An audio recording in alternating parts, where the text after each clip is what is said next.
네, 안녕하세요. 반갑습니다. 저는 경희대학교 치과병원 보철과에서 근무하고 있는 백장현입니다. 한 주의 중간인 수요일 저녁입니다. 하루 종일 진료에 힘드셨을 텐데 이렇게 강의에 함께해 주셔서 진심으로 감사드립니다. 저 역시 여러 원장님들과 선생님들에게 조금이나마 도움이 되기를 바라면서 강의를 열심히 준비했습니다. 네, 저는 오늘 성공으로 가는 총이치의 핵심에 관해서 말씀드리려고 합니다. 사실 총이치의 성공에 대해서 제가 감히 말씀드린다는 것이 정말 부담스럽고 어렵습니다. 그래서 이번 이 시간은 저 같은 젊은 보철과 의사가 총이치를 만드는 데 있어서 어떤 점들을 어려워하고 또 그러한 문제들을 해결하기 위해 어떠한 고민들을 했고 어떤 공부를 했는지 그런 이야기로 들어주시면 감사하겠습니다. 그리고 여러 원장님들의 경험이나 조언들을 함께 나누어 주신다면 이 시간이 저에게도 굉장히 뜻깊을 것 같습니다. 자, 강의를 시작해 보겠습니다. 20년 동안 한 총이치를 사용한 환자가 경희대학교 보철과에 내원하였습니다. 얼굴 모양이 무언가 부자연스럽습니다. 역시나 사용 중인 기존 의치의 상태가 좋지 않았습니다. 네, 꺼내어 보니 이러한 형태였습니다. 이러한 기존 구 덴처를 보는 순간 마음이 편해졌죠.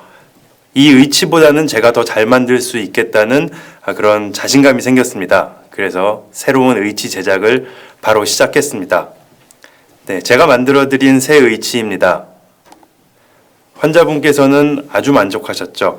하지만 며칠 뒤에 원래 쓰시던 틀니가 더 편하고 낫다면서 기존의 의치를 바꿔 끼신 상태로 병원에 오셨습니다. 이런 경우도 있었습니다. 보시다시피 하악골이 약간은 평평하게 흡수된 증례였습니다. 환자의 안모가 역시 뭔가 부자연스럽습니다. 수직 교합 고경이 조금은 낮아져 있는 것 같아 보이고 기존의 덴처가 편치 않아서인지 입 모양이 약간은 부자연스럽습니다. 네, 미소시의 기존 의치를 보니 역시나 아주 오래된 그런 덴처였습니다. 코너스 덴처를 사용하시다가 지대치를 발치하고 여러 번의 리페어를 거친 약 20년의 역사와 전통을 자랑하는 그런 기존 덴처였습니다. 의치의 마모가 심하였기 때문에 저는 수직 교합 고경을 다시 설정해서 의치를 제작해 드렸습니다. 교합도 최선을 다해서 맞춰 드렸습니다. 자, 이렇게 덴처를 완성한 후에 컷백을 하고 보다 더 심미적인 결과를 위해 레진 빌드업을 해서 이렇게 멋있게 완성된 덴처를 환자 입안에 장착해 드렸습니다. 근데 역시 마찬가지로 환자는 제가 정성을 다해서 만들어 드린 이 새 의치보다 전에 쓰시던 기존의 의치가 더 편하다 하시면서 기존의 의치를 더 좋아하셨습니다. 제가 만든 총이치가 뭐가 문제인지 고민을 거듭했습니다. 자, 이렇게 누가 보기에도 형태가 불량하고 마모도 심하고 깨져 있는 이런 덴처가 제가 정성스럽게 만든 덴처보다 어째서 더 편하고 환자가 이거에 더 익숙해 하는지 궁금했습니다. 근데 제가 내린 짧은 결론은 이러한 기존 의치는 그래도 5년, 10년을 사용하면서 어찌됐건 환자가 사용하기 좋은 교합을 이루고 있었습니다. 반면에 제가 새롭게 만들어드린 그런 덴처들은 아직 그 교합 관계가 제대로 형성이 안 된 것이었죠. 네, 덴처 환자들이 통증을 호소하는 대부분의 경우 우리는 이러한 잇몸의 자극을 볼 수 있습니다. 이러한 자극은 근데 덴처의 보더가 길거나 내면이 어디가 눌려서 나타나는 그런 자극이 아니죠.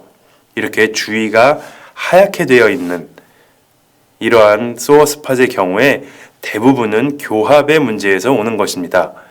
네, 교합이 문제인 경우 교합의 문제는 간헐적인 자극을 계속 주게 되죠. 그래서 간헐적인 자극으로 인해 이렇게 주위가 하얗게 하이퍼케라토시스 되어 있는 경우를 우리가 환자 구강 내에서 확인할 수 있습니다. 총이치 장착 환자가 불편감을 호소하는 이유는 대부분 교합의 문제입니다. 이 그림에서도 나타나듯이 구치부의 교합이 높은 경우 하악 덴처는 앞으로 미끄러지면서 전치부 설면에 소어 스팟을 만들게 됩니다. 또 오른쪽 그림과 같은 경우에 교합이 이렇게 불량하다면 환자가 여기서 조기 접촉을 일으킨 후에 덴처는 왼쪽으로 미끄러지겠죠. 그러면 링구얼 쪽에 소어 스팟이 나타나게 됩니다. 반대로 이쪽과 같이 협측에서 조기 접촉을 이루고 덴처가 왼쪽으로 미끄러지는 경우 우리는 구강 내에서 협측 치조제의 소어 스팟을 확인할 수 있습니다. 네, 그래서 인상과 교합 체득 이 둘이 사실 가장 중요한 그런 임상적인 수식이죠. 인상을 정확하게 체득을 했더라도 교합의 오차가 발생하면, 즉 교합에 문제가 있으면 환자가 사용하는 의치는 교합을 할 때마다 뒤틀리고 미끌리는 힘이 계속 점막을 자극하게 됩니다. 환자는 통증을 느끼게 되겠죠. 하지만 인상 체득이 다소 조금은 아쉬웠더라도 교합을 정확하게 부여한 경우에는 구강 내에서 상당히 안정적으로 기능하게 되는 것을 우리는 알 수 있습니다. 제가 강의 시작할 때 보여드린 아주 오래된 기존 의치들은 인상 체득이나 형태나 보더나 이런 거에 다소 문제가 있었지만 오랜 시간 동안 사용을 통해서 교합이 정확하게 맞았기 때문에 환자가 편하게 안정적으로 사용을 한 것이라고 생각이 듭니다. 네, 환자가 불편해하는 소어 스팟이 정말 내면의 자극 때문이라면 혹은 변연이 길어서라면 우리가 구강 내에 덴처를 장착한 후에 이렇게 손가락에 자국이 생길 정도로 꽉 눌렀을 때 환자가 통증을 호소할 것입니다. 하지만 선생님들 대부분 다 총의치를 장착하는 날 이렇게 시도해 보셨을 텐데 이 경우에 아프다고 하는 환자는 거의 없습니다. 물론 이렇게 누를 때 아픔을 호소하면 우리는 어느 부위인지 찾아내서 그 부분을 삭제를 해줘야 되겠지만 총의치 장착 당일 우리가 이렇게 꽉 눌렀을 때 아파하는 환자는 거의 없죠. 다 집에 가서 식사를 하시고 의치를 가지고 기능을 한 후에 여기저기가 아파서 오시게 됩니다. 이는 결국 내면 적합의 문제가 아니라 교합의 문제인 것을 우리가 알 수 있습니다. 자, 우리는 총이치를 제작하는 데 있어서 상악과 하악의 그 관계 설정을 어떻게 하는지를 한번 상기해 볼 필요가 있습니다. 상악과 하악의 레코딩 베이스, 즉 기초상을 제작을 해서 구강 내에 트라인을 합니다. 구강 내에 시적을 해서 환자의 립 서포트나 수직 교합 고경이나 여러 가지 요소들을 확인한 후에 왁스림이 알맞다고 생각이 되는 경우에 우리는 알루왁스와 같은 약간은 꾸덕거리는 그런 성질이 있는 재료로 왁스림 중간에 이 재료를 위치시킵니다. 그리고 환자의 턱을 우리가 매니플레이션을 해서 정확한 중심위를 찾아 들어갈 수 있게 우리가 유도를 해주게 되죠. 물론 이때 가장 중요한 것은 상악과 하악의 왁스림이 서로 접촉하지 않아야 된다는 것입니다. 자, 이렇게 알루왁스를 적당하게 연화시켜서 약간의 꾸덕거리는 성질이 있을 때 하악을 잘 유도해서 우리는 중심 위를 체득한다고 배웠습니다. 저 역시 대부분의 경우 이러한 방법으로 중심 위를 체득합니다. 그렇게 설정한 상악과 하악의 악강 관계에서 치아를 배열하여 의치를 완성하게 되죠. 그런데 저는 이게 사실 너무 어렵습니다. 늘 환자들이 아파하고 리마운팅을 해보면 이렇게 사진에서도 볼 수 있듯이 굉장히 큰 교합 오차가 발견되곤 합니다. 그러면서 저는 제 중심위, 제 센트릭 릴레이션, 제가 환자의 턱을 매니플레이션을 해서 체득하는 중심위에 대해서 의문을 갖기 시작했습니다. 과연 나의 중심위, 나의 센트릭 릴레이션은 정확한가라는 것이 저의 첫 번째 의문이었습니다. 자, 그래서 여러 방법들을 비교해 보기 시작했습니다. 우리가 흔히 체크바이트라고 알고 있는 조금 전에 제가 보여드린 상악과 하악의 왁스림을 접어서 알루왁스와 같은 재료로 이제 상악을 교합시키는 방법을 체크바이트라고 한다면 지금 보시는 방법은 고디가치 트레이싱을 하는 방법입니다. 그래서 저는 체크바이트 방법과 고디가치 트레이싱을 한 환자에게 각각 적용한 후에 과연 그 둘이 일치하는지를 비교해 보았습니다. 자, 결과는 이랬습니다. 육안으로 보기에도 상당히 큰 그런 차이를 보입니다. 이 증례 역시 마찬가지입니다. 최선을 다해서 보더 몰딩을 하고 최종 인상을 체득해서 작업 모형을 만든 후에 그 위에 상하악 왁스림을 제작했습니다. 자, 이 경우엔 제가 알루왁스 사용하지 않고 실리콘 바이트를 사용하긴 했지만 체크 바이트 방법으로 체득한 바이트와 고디가치를 한 방법을 둘을 비교해 본 결과 이 증례에서는 전후적인 차이는 크게 보이지 않았지만 좌우로의 상당히 큰 차이를 보였습니다.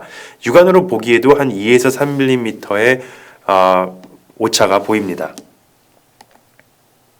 자, 다음 케이스 역시 마찬가지로 이렇게 고디가치 트레이싱을 해서 얻은 결과와 체크바이트 법을 비교했는데 이 증례 역시 좌우적으로 차이를 보였습니다. 자, 이렇게 같은 환자에게 두 가지 다른 방법으로 중심위를 체득한 후에 이 둘이 다른 것을 알았을 때 저는 굉장히 혼란에 빠졌습니다. 과연 어떤 게 맞는 중심위인가? 체크바이트가 맞는 것인가? 고디가치가 맞는 것인가? 굉장히 큰 혼란에 빠지게 되었습니다. 자, 그래서 우선 저는 처음에 말씀드린 왁스림과 알루왁스를 사용해서 악관관계를 체득하는, 즉 체크바이트법이 너무너무 어려운 것 같습니다. 이 지금 왼쪽 제가 그려놓은 그림에서 보실 수 있듯이 상하악의 왁스림이 정말 아주 균일하게 잘 만들어진 경우에는 그나마 이러한 바이트도 굉장히 정확하지만 왁스림을 만들다 보면 어느 부위는 조금 더 디스크레펀시가 있고 어느 부위는 덜 할 수 있습니다. 이런 경우에 우리는 이제 알루왁스를 연화시키는 과정에서 이쪽에 조기 접촉이 있을 수도 있는 것이죠. 아니면 알루왁스의 연화 정도, 즉 얼마나 플로우가 좋은 상태로 했는지, 얼마나 꾸덕거리는 상태로 했는지에 따라서 이 그 레코딩 베이스가 점막을 누르는 정도가 충분히 달라질 수 있다고 생각을 합니다. 자, 제가 지금 여기서 말씀드리는 기초상이 점막을 누른다는 것은 육안으로 확인할 수 있는 정도가 아닙니다. 육안으로 확인이 된다면 당연히 그것은 굉장히 큰 오차인데 제가 말씀드리는 어느 왼쪽이나 오른쪽 한 부위가 조금 눌린다는 것은 레코딩 베이스 속의 점막에서의 약간의 눌림이기 때문에 사실 그것을 우리가 임상적으로 확인할 방법은 없습니다. 그렇기 때문에 저는 이렇게 왁스림을 이용해서 바이트를 체득하는 이러한 체크 바이트법이 굉장히 어려운 것 같습니다. 교합 평면도 마찬가지입니다. 이렇게 정말 우리가 원하는 교합 평면에 잘 맞게 왁스림이 제작이 되었다면 그래도 정확하겠지만 왁스림을 제작하다 보면 구치부가 많이 위로 올라가게 이렇게 경사지게 만들어질 수도 있고 아니면 반대로 구치부가 아래로 떨어지게 이렇게 왁스림이 제작이 될 수도 있습니다. 이런 경우에 우리가 통법대로 체크바이트를 한다면 상악은 그래도 구개 쪽에서 안정 확실하게 잡아주기 때문에 덜하지만 하악의 왁스림은 미끄러질 수 있다는 것이죠. 다시 말씀드리겠습니다. 여기서 하악의 왁스림이 움직인다는 것은 육안으로 확인할 수 있는 정도가 아니고 점막 내의서의 약간의 미끄러짐을 말씀드리는 것입니다. 자, 이 논문은 1970년대에 나온 논문입니다. 저만 궁금했던 게 아니고 여러 선학들도 많은 연구를 했던 것 같습니다. 이 연구에서는 알루왁스로 체득하는 바이트 그리고 요새 2020년 현재 임상에서 많이 사용하고는 있지는 않지만 GOE 페이스트 즉 플로우가 굉장히 좋은 재료와 조금 더 플로우가 안 좋은 약간 꾸덕거리는 재료로 바이트를 떴을 때 어떠한 차이를 보이냐 하는 것을 연구한 논문입니다. 하악의 중심위가 이 빨간 점이라고 했을 때 알루왁스 즉 조금 더 꾸덕거리는 재료로 바이트를 뜰 경우 과두는 상방으로 약 0.4mm 정도 상방으로 위치된다는 것을 확인할 수 있었습니다. 즉 알루왁스의 약간의 그 꾸덕거리는 성질 때문에 폐구근이 조금 더 작용을 한 것이지요. 그 폐구근의 작용이 과두를 약 0.4mm 상방으로 올렸을 것입니다. 자, 이렇게 어떠한 재료를 사용하는지에 따라서도 우리의 과두의 위치는 영향을 받게 됩니다. 네, 그래서 저도 역시 고디가치를 하는 방법과 체크바이트 하는 방법을 비교해 보았습니다. 과연 어떠한 차이가 있는지 32명의 환자를 대상으로 실험을 했는데, 먼저 체크바이트 방법으로 한 점을 확인을 한 후에 고디가치 트레이싱을 해서 얻은 그 두 점을 비교를 해본 것이었습니다. 그랬더니 결과는 생각보다 놀라웠습니다. 전후적으로, 즉 체크바이트와 고디가치의 결과가 전후적으로는 약 1.3mm, 그리고 좌우 메디오 레터럴리는 한 1.7mm의 오차를 보였습니다. 물론 이것은 평균치입니다. 어떤 경우는 이 둘이 정말 일치해서 전혀 차이가 없는 경우도 있었고요. 어떠한 경우에는 여기서 제시하는 이 숫자들보다 더 큰 오차를 보이는 경우들도 있었습니다. 특히 하악의 움직임이 조금 불안정한 그런 노년층에서는 더 큰 오차가 발견되기도 했습니다. 네, 이 논문 역시 여러 중심위를 체득하는 방법에 따라서 어떤 과두의 위치의 변화를 보이는지를 연구한 1980년대의 논문입니다. 이 연구에서는 그 중심위의 체득 방법을 달리함에 따라 0.2에서 0.3mm의 과두의 변이를 보고하였습니다. 하지만 반면에 제가 조금 전에 보여드린 연구에서는 0.2에서 0.3보다 훨씬 더 큰 수치인 1.3에서 1.7mm의 오차를 제가 말씀드렸습니다. 여기서 가장 큰 차이는 기존의 1980년대에 나왔던 이 논문은 유치학자, 즉 치아가 있는 사람들을 대상으로 했던 그러한 연구였고, 제가 했던 연구는 무치학자, 즉 양악 총이치 환자를 대상으로 한 것이었기 때문에 이렇게 큰 차이를 보였습니다. 0.2mm와 1.3mm는 사실 굉장히 큰 차이죠. 그래서 제가 내린 결론은 다음과 같습니다.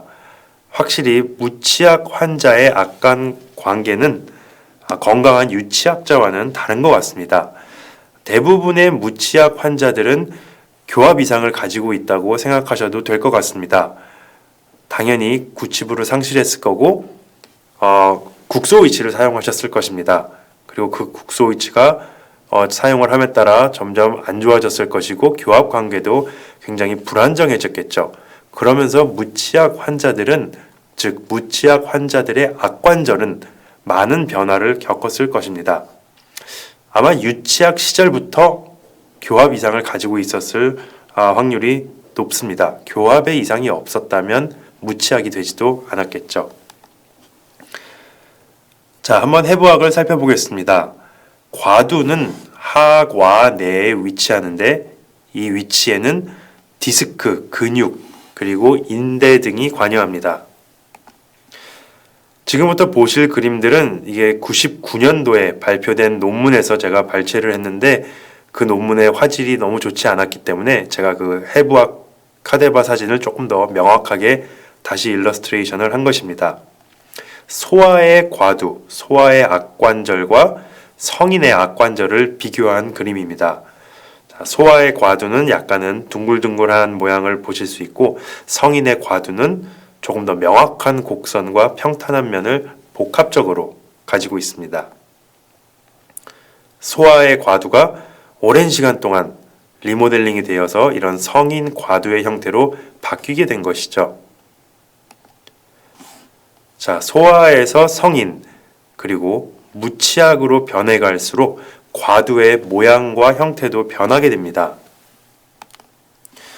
유치학자의 악관절은 보다 더 대칭적이고 마모가 적은 반면에 무치학자의 악관절은 이렇게 마모되고 평평한 과두를 확인할 수 있습니다. 또 좌우의 대칭이 맞지 않는 경우도 많이 있습니다. 많은 무치약 환자들은 오랫동안 불량한 구의치에 의한 생활이 부득이했을 것이고, 그 때문에 교두 감압위가 불안정해져서 많은 교합 이상이 생겼을 것이라고 생각이 됩니다. 대부분의 경우 구치부가 먼저 상실이 되었을 것이고, 그로 인해 전치부로 저작하는 습관이 생겼을 것이라고 생각이 됩니다. 그럼에 따라 과두는 전방으로 이동이 되었을 것이고, 전방으로 이동된 과두는 하악와와의 마찰을 통해서 과두가 이렇게 마모되게 된 것이죠. 연령에 따른 그리고 치아 유무에 따른 하악와의 방사선학적 검사 결과입니다. 건강한 50대 유치학자는 상당히 두꺼운 건강한 피질골을 가지고 있는 것을 확인할 수 있습니다. 반면에 무치약 환자 그리고 더 고령의 무치약이 될수록 이렇게 두꺼웠던 피질골은 굉장히 얇아진 것을 우리가 확인할 수 있죠. 그만큼 리모델링에 더 취약해진 것입니다. 하악와뿐만 아니라 과두의 형태도 마찬가지입니다. 과두의 이런 피질골층을 보면 건강한 50대의 유치학자에게서는 굉장히 두껍고 탄탄한 피질골층이 보이는 반면에 무치학으로 될수록 그리고 더 나이가 들수록 더 얇은 그런 피질골층을 우리가 확인할 수 있었습니다. 네, 그래서 무치약 환자의 과두는 우리가 건강한 유치학자와는 조금 다르게 생각을 해야 됩니다. 지금 방사선학적 검사 결과에서 보신 대로 하악과두나 관절와의 형태 이상이 있을 수 있고요. 그리고 구치부 상실 후에 전치로 저적하는 습관이 생겨서 하악과두가 전방으로 변이되었을 가능성이 큽니다. 또 수직 교합 고경이 무너진 경우도 많죠. 그런 경우 역시 하악과두가 전방으로 변이하게 됩니다. 그리고 의치가 뭔가가 불편했다면 의치를 장착하지 않았을 것이고 그러한 의치 미장착으로 인해 습관성 하악 전방 변이가 생겼을 가능성도 매우 큽니다. 네, 지금 골조직, 하악와와 하악과두에 대해서 살펴봤고 이 골조직뿐만 아니라 이 과두 컴플렉스, TMJ 컴플렉스를 구성하는 근육이나 인대, 디스크 등도 분명히 젊은 유치학자와는 다를 것이라고 생각이 됩니다. 자, 그래서 무치약, 우리가 임상에서 마주하게 되는 무치약 환자의 약 70%는 악관절 장애를 가지고 있다고 생각하시면 될 것 같습니다. 따라서 무치약 환자의 중심이 체득은 건강한 그 악관절, 즉 젊은 유치학자의 중심이 체득과는 조금은 달라야 된다고 생각을 합니다. 자, 선생님들께서 본과 4학년 때 국시 족보로 외우셨던 내용입니다. 수평적 악관 관계를 결정하는 여러 가지 방법들, 아마 국가고시에 꼭 나오는 항목이었기 때문에 다들 기억을 하실 거라고 생각을 합니다. 많은 방법들이 있습니다. 중심이를 체득하는 많은 방법 중에 저는 좀 전에 무치학자의 TMJ 컴플렉스가 얼마나 불안정하고 얼마나 마모가 되고 전방 변이가 되고 근육이나 인대는 또 약해져 있기 때문에 그런 우리가 특수한 그런 해부학적 상황들을 이해하고 그에 맞는 중심이 체득 방법을 선택해야 된다고 설명을 드렸습니다. 그래서 제가 제안하는 무치학 환자의 중심이 체득 방법은 고디가치 트레이싱입니다. 자, 고디가치 트레이싱이 뭔지 한번 살펴보겠습니다. 술자의 개입이 최소로 되는 방법이죠. 환자가 적극적으로 본인의 턱을 움직이면서 하악의 움직임을 그려주는 그것을 바로 고디가치 트레이싱이라고 합니다. 자, 고디가치 트레이싱을 해보고 환자의 그 악관절 기능 상태를 우리는 어느 정도 평가해 볼 수 있습니다.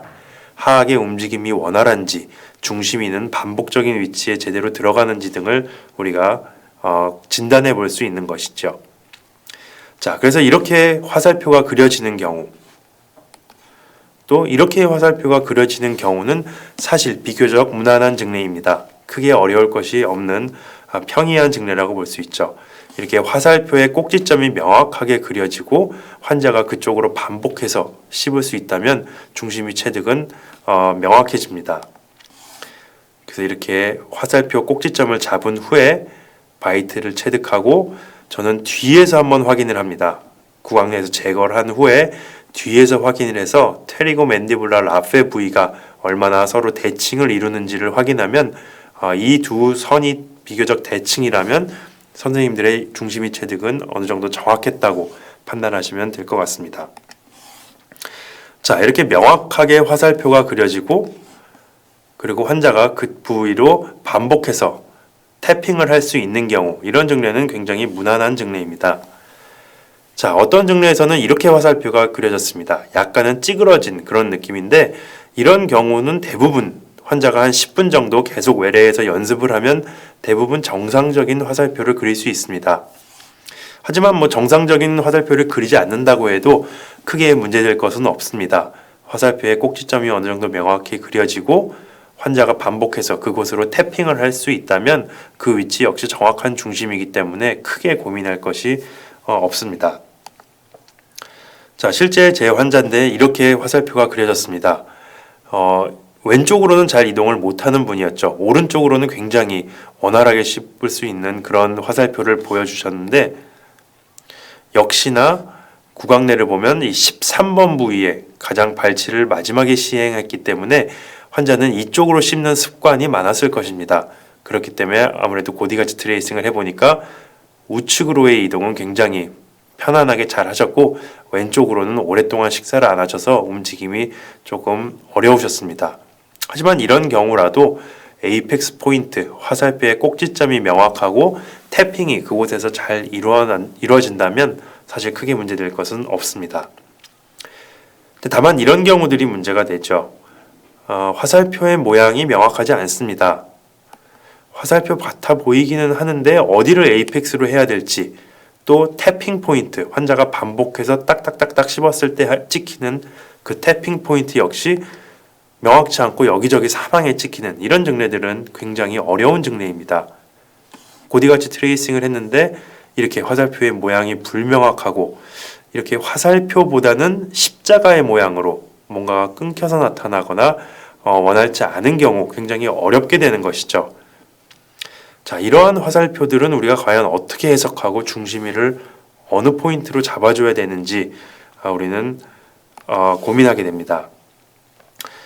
그래서 대부분 제가 처음부터 말씀드린 화살표가 그려지고 그 꼭지점을 에이펙스 포인트라고 하고 태핑 포인트라고 하는 것은 환자가 빠르게 딱딱딱딱딱딱 씹었을 때 반복해서 찍히는 점을 태핑 포인트라고 합니다. 물론 이 두 위치가 일치하는 게 가장 좋겠지만 혹시나 일치하지 않는 경우에 저는 무리해서 에이펙스 포인트를 잡기보다는 환자가 어찌됐건 반복적으로 씹을 수 있는 태핑 포인트를 이용하는 법입니다.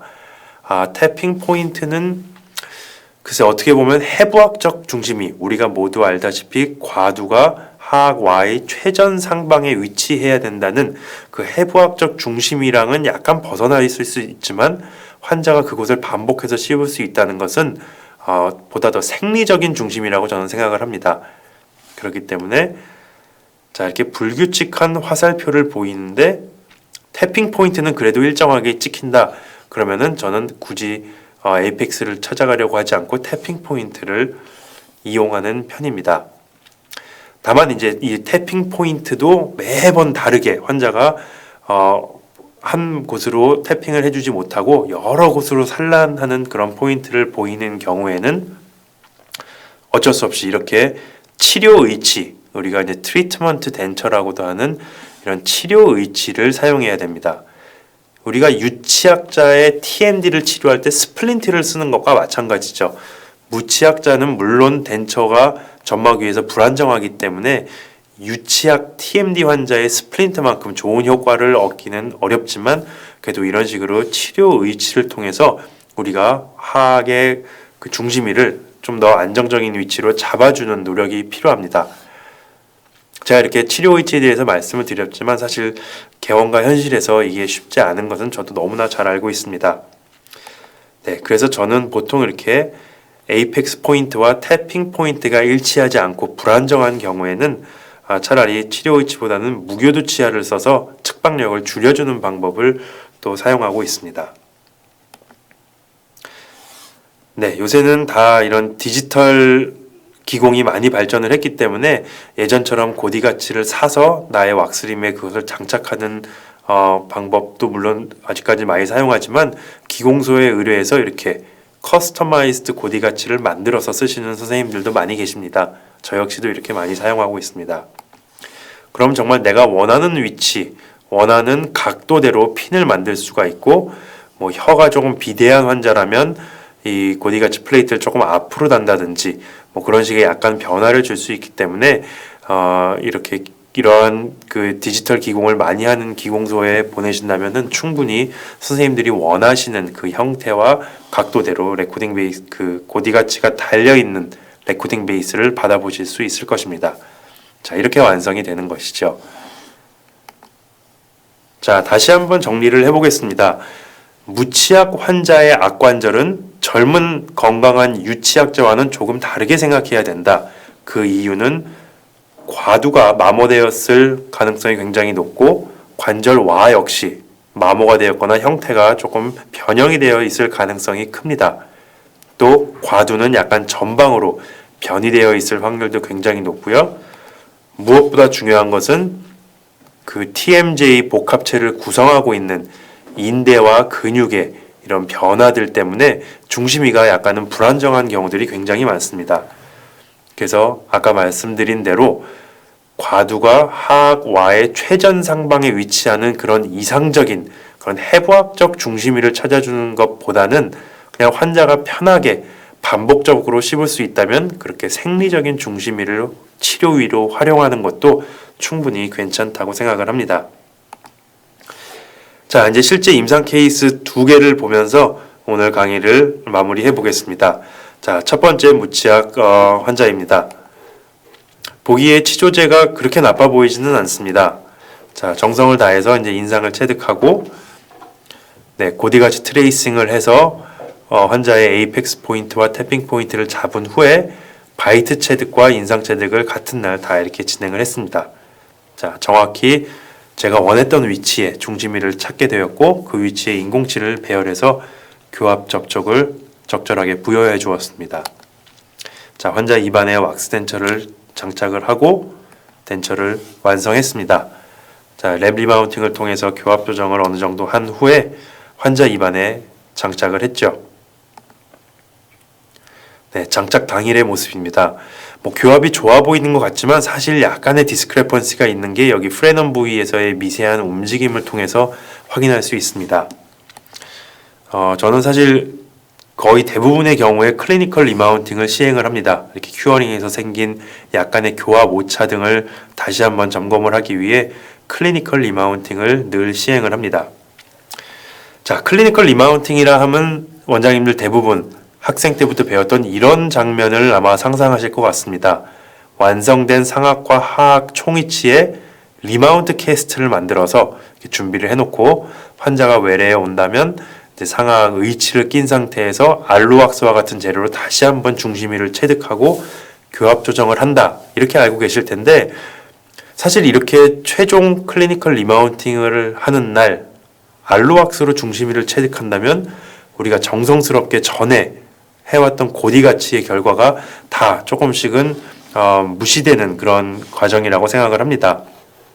그래서 저는 완성된 의치에도 고디 가치 플레이트와 핀을 달아서 환자 입안에 장착을 해서 클리니컬 리마운팅을 할 때도 고디 가치를 활용하는 편입니다. 그래야 제가 왁스림상에서 정확하게 정성스럽게 고디 가치를 통해서 잡았던 중심위가 그대로 이어지는 거라고 생각을 하기 때문에 이런 식으로 최종 의치에 리마운트 캐스트 상에서 고디 가치를 달아서 이렇게 환자 구강 내에서 바이트를 체득하게 됩니다.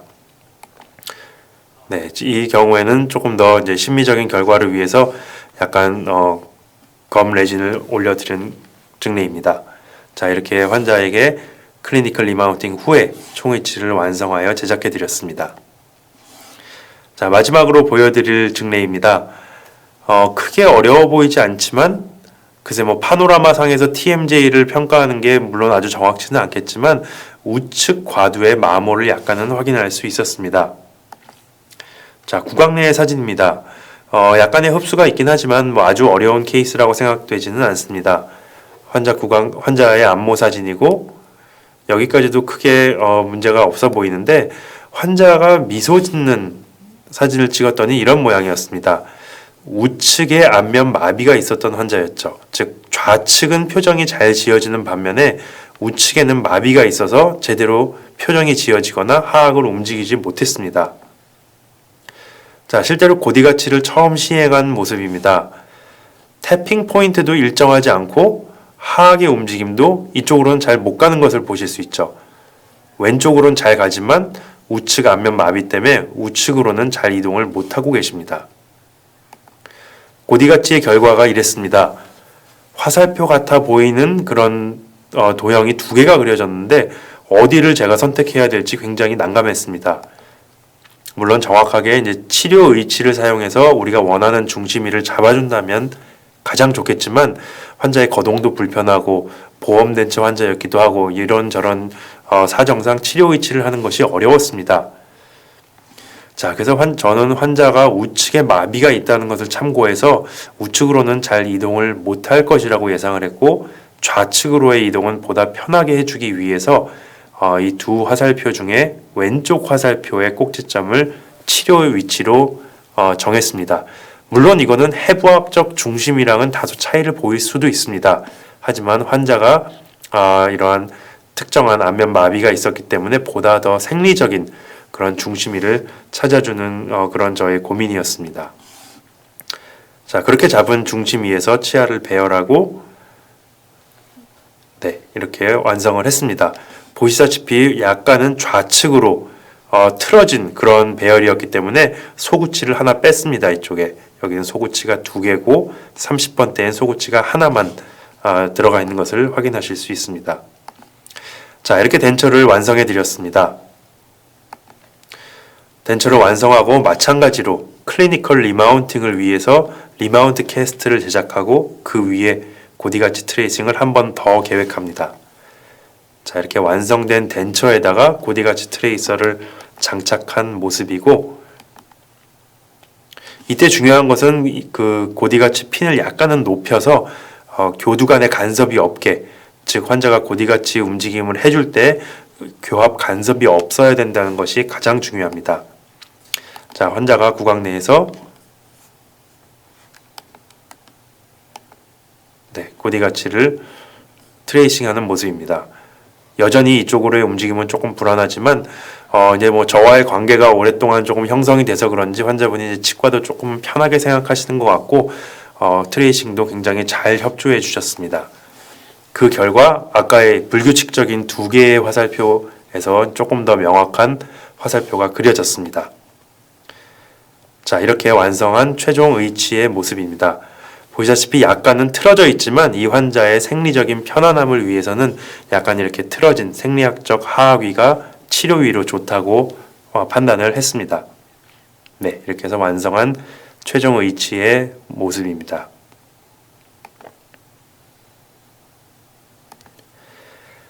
자, 이제 정리하겠습니다. 배의 우리가 점막 위에서 기능하는 총이치를 바다 위에 떠 있는 배와 비슷하다고 많이 비유합니다. 그만큼 불안정한 환경 위에서 기능을 해야 되기 때문에 그렇게 비유하는 것 같은데 배의 외형을 결정하는 것이 저는 인상체득이라고 생각을 하고 그 외에 배의 균형, 모터나 화물 적재, 승객을 어디다 배치할지 이런 것들을 고려해가는 것이 총이치로 보면 교합이라고 생각을 합니다.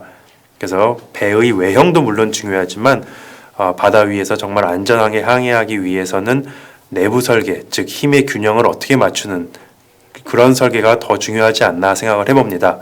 총이치의 교합도 그런 맥락에서 굉장히 중요한 것 같습니다. 자, 제가 준비한 오늘의 강의는 여기까지입니다.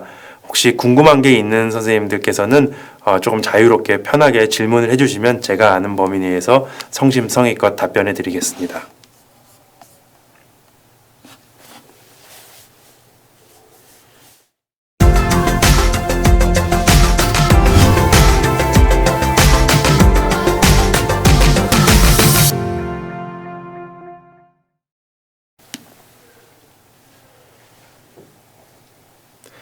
네, 지금 질문 내용입니다. 고디가치 트레이싱을 모든 환자에게 적용하시나요? 라는 질문이 있는데 그렇지는 않습니다.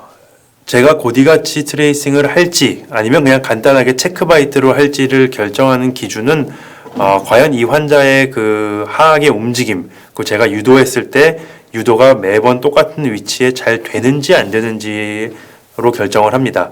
환자의 하악위 유도가 어느 정도 반복적으로 잘 된다면 굳이 번거롭게 고디가치를 하지 않지만 이제 환자의 움직임이 조금 불안정하다든지 한쪽으로 잘 못 움직인다든지 매번 똑같은 위치에 반복이 조금 안 되는 것 같다라고 하는 경우에는 고디 가치를 주로 활용을 합니다.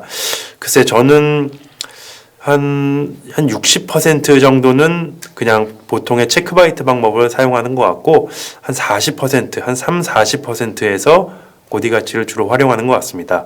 즉 하악의 움직임이 불안정하거나 아니면 치조제의 상태가 너무 열악해서 왁스림이 계속 이렇게 좀 움직일 거라고 예상되는 경우에 왁스림으로 체크바이트를 하기보다는 가운데 고디가치 플레이트에다 핀을 달아서 가운데서 힘을 받아줘서 좌우 균형을 맞춰주는 그런 고디가치법을 주로 활용을 하고 있습니다. 네, 늦은 시간까지 이렇게 함께 해주셔서 감사합니다. 오늘 제 강의가 선생님들의 임상에 조금이나마 도움이 되었기를 바라면서 오늘 준비한 순서를 마치겠습니다. 경청해 주셔서 감사합니다.